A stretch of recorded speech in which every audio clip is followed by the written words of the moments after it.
Right. Go on, Can we do Alex. it now? Can we talk about McLaren? I can see it in your eyes. You want to. This is your moment. Take it away. 3,213 days, Shane. That's how long it's been since McLaren last won a race. Over 10 years. I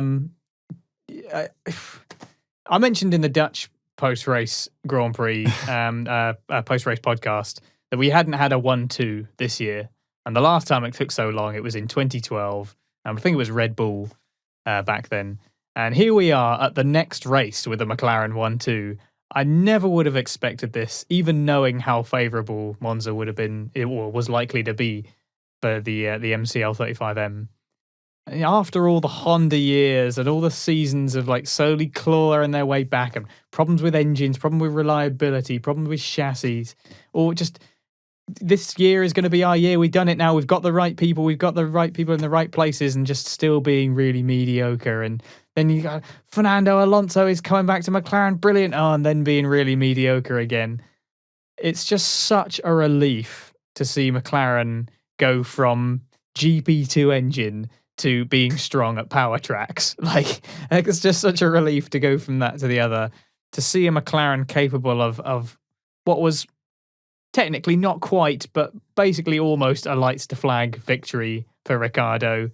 And of course, to see Ricciardo himself comfortable with the car. He's been crap for a lot of the season. I'm going to say he's been crap because he's just not been able to get to grips with that car. You know, fannying around in P13, you know, not even struggling to get out of Q1. And there's Lando, you know, he's nearly put it on the front row multiple times. He's got it on the podium multiple times. And you're just going, what's going on, Daniel? Like, why can't you get this car? After the summer break, he's finally managed to make sense of this car. I don't know what's clicked, but it's finally happened. And the Honey Badger is back. You know, he wanted to prove that he could be a winner away from Red Bull. He's done that. Lando with overtake of the race as well. When he had to take to the grass at the Curva Grande after the safety car restart. I think it was Leclerc he was going past. Maximum bravery. I've seen cars take less grass in a straight line and end up in a wall. So that was real quality from Lando, real bravery. It's hard not to look at both cars and just say that they both had an almost flawless race. It was an incredible team victory. And it feels even more vindicating that it wasn't just, there was chaos and they ended up in the lead. They were legitimately fast and competitive. Were they the fastest car on track by the numbers exactly? Maybe, maybe not. But there are a lot of signs on the timesheets that show that Ricciardo's pace was very much at least in line with Max's. Ricciardo was in front of Max for a good 20-odd laps, I think it was, and Max couldn't get past. So for me, this is not a sort of, they're a bunch of chaos and they ended up winning. For me, this is a legit merit victory. And it was incredible. It was incredible to watch. It was such a relief. Now, Shane, let me hit you with a question. Now that I've gone on for a little bit there. That's fun. I love it. I love the passion. I really do love the passion. I'm going all in today. So, as Lando took P2 after the safety car restart, it looked like there could be a bit of an awkward situation brewing, didn't it? Because Lando looked a bit faster than Daniel at first, and ultimately Ricciardo was given the hurry up. And he did do it. He did in the race itself. He obviously did get much better times. He managed to pull away a little bit, maintained a reasonable gap so that Lando didn't have any issues from Perez behind. But hypothetically, if Lando was quicker and Daniel couldn't respond in that moment, you put yourself in the shoes of Randeep Singh, who is the McLaren strategy director. I assume would be making the executive decision.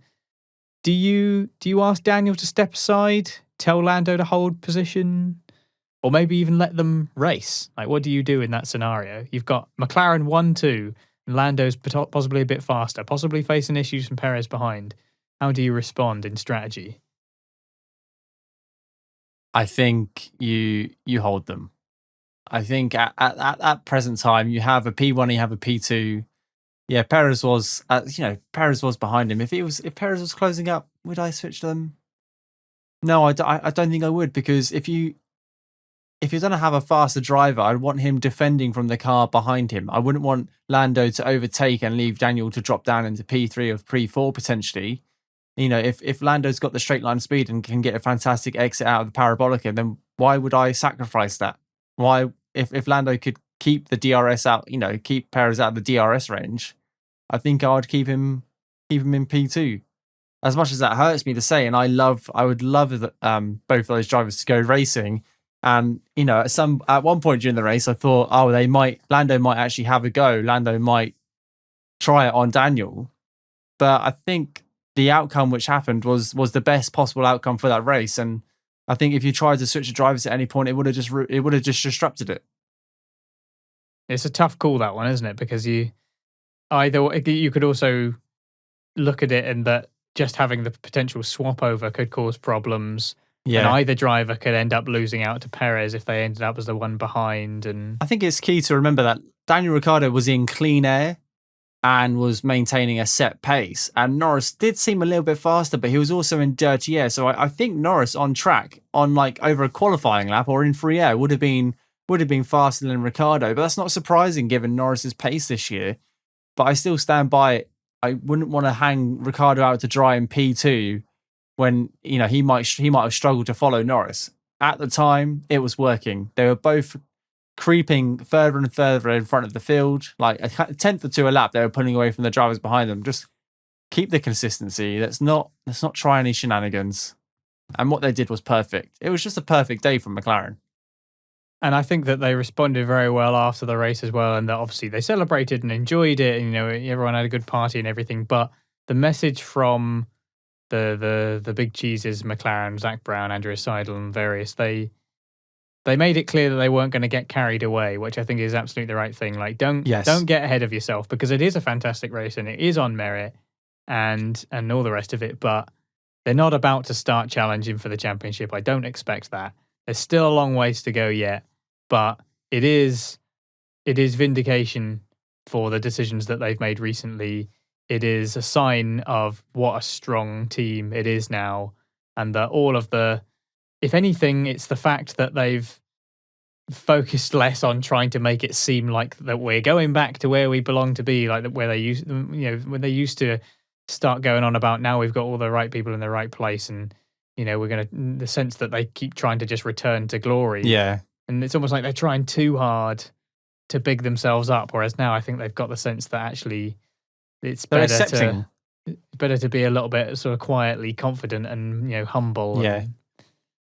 So it's working. It's working. Yeah. Which is the main I think thing. it's important to remember as well, throughout this year, Ricciardo's pulled aside for Lando a couple of times, and Lando's gone on to score a podium or score on the top 5 and score decent points, where Ricciardo's races not been sacrificed, but then Ricciardo dropped off. So it was only fair that if Ricciardo was in the lead and he needed a rear gunner, Lando Norris was that person. The team works. Teammates got to work together. It can't always be because Lando's had the better year, which undoubtedly he has because of the statistics you gave earlier. Obviously, Lando's been faster in the majority of races, out-qualified the majority of times, and won and got 2/3 more points, or double the points, sorry. So when it was Daniel Ricciardo's time to shine, he had that rear gunner. It wasn't a, come on guys, I've been better all season, let me through. It was I'll sit here. If this is what you want, I'll sit here. And it's great because it works. One of the best couples on the grid. You said that when we were watching it live, that these two, when they were signed together, had the potential to be one of the hottest, fastest, bunch of drivers on the grid, and it's slowly becoming a reality. I think we'll hopefully see more of this towards the end of the season. Like you said, don't want to get too carried away, but they have scored podiums last year. They've scored podiums this year, and then they've scored a second and a first place as well. Plenty of races left in the season. It could, I wouldn't surprise me if another podium didn't crop up. The team is on the up, and at the set, when they're performing well, they do a fantastic job. Yeah, I definitely think another podium at least will happen. I think that's a reasonable expectation. So just feeling very, very positive about it, feeling more vindicated. I was never really worried because obviously they've had some really good results this season, but to have a 1-2 is just way beyond what I thought would happen. I definitely didn't expect anything like that. So it was pretty magical, and also incredible that the race that we happened to have watched together happened to be that one was as well. So. Magical, wasn't it? It really was magical. Honestly, guys, from start to finish, as soon as Ricciardo got Max into turn 1, we were both ecstatic, like shouting, cheering, applauding. And I think I speak on behalf of us that when that race got restarted on lap 33 or 36, I thought, okay, there's 25 laps to go, or however many laps there was. It's like, we're still asking a lot here, aren't we? We're still asking a lot for McLaren to stay ahead for 30 odd laps or 25 laps. And the laps kept on coming down. And I said to you, Alex, 20 laps to go, 15 laps to go, 10 laps to go, which probably wasn't doing your nerves any favors, but 5 laps to go, 2 laps to go. I'm not gonna get excited about this until Daniel is literally at the parabolica on the final lap. Like, yeah. And this is true. Alex didn't even mutter a word for the last 10 laps. He was so calm, cool, and collective. It was only when they were both going down that back straight did you celebrate. It was what a race. What a moment as well. A pleasure to watch. It really watch. was. Well, we're both off for I think we're both off for Russia, which I can't see being the same kind of love story towards the end. We'll see. Maybe Bottas will get his win again, and then that'll be it for him. Yeah, we'll see.